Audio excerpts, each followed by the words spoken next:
It is the year 2019, and the highest law of this land recognises the special place of the woman in the home and the invaluable support that gives the state. This provision was written by Eamon de Valera in and around 1937, in a time when societal expectation essentially ensured that any labour or employment outside the home was impossible. We must ask ourselves then why we tolerate this article that enshrines this position so much later, after so many hard-fought battles that culminated in the women of this country dragging ourselves onto an equal platform with men. What at first glance could be dismissed as an amusing, even charming idiosyncrasy merits a closer look.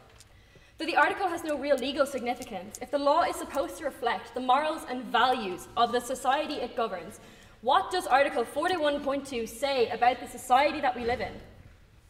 We as a nation pride ourselves on our continued shaking off of the yoke of the Catholic Church after many long years of being trodden upon, and I agree that we have made remarkable progress in the last few years.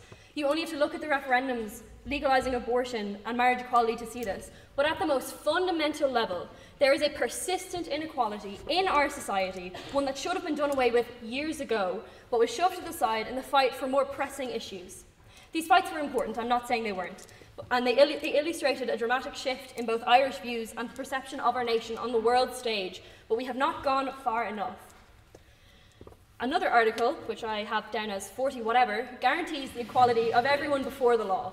But how can this be when my place, by virtue of my gender, is specifically recognised as having a certain role in society? Being singled out in the law is never a compliment, despite efforts to pass this provision off as such.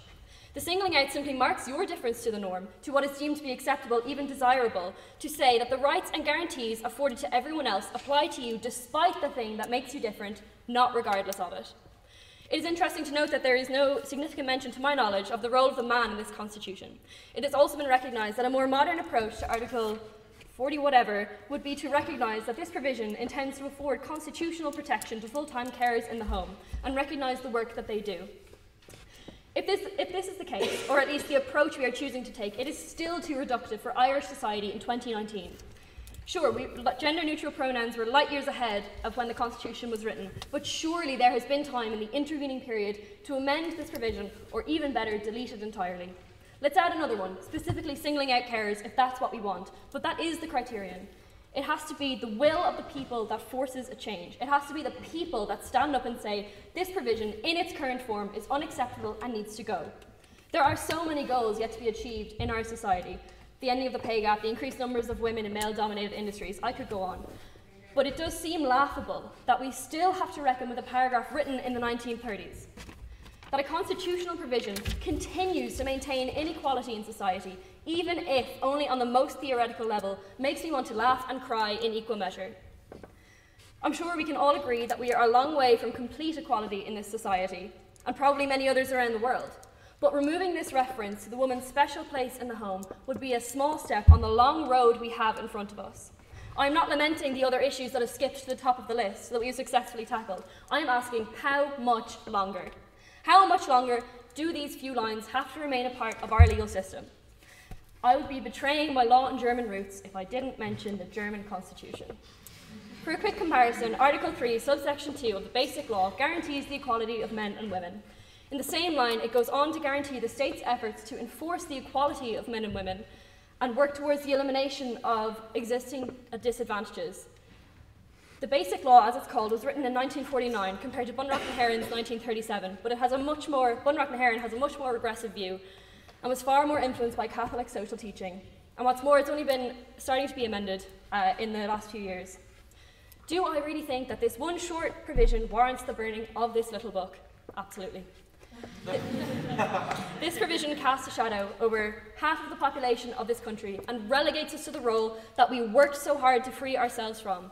But for so many women and men who fought for equality, we may still have been enjoying since-deleted provisions which, for example, allowed one's husband to sell the family home without consulting his wife.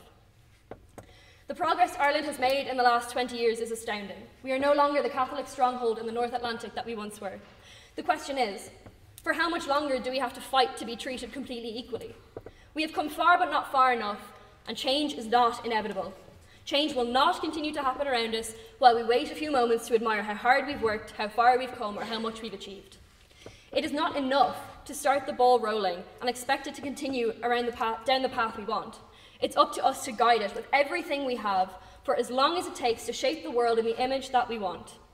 In the image of women who work outside the home, of the image of women who work inside the home, of women who work as caregivers, of women who are not content to be limited to a role outlined in a book written by a fossil, sorry Harry, of women who realise that engaging in labour outside the home doesn't mean they neglect their duties within the home, if they have any. Article 41 isn't the only offending provision in our Constitution.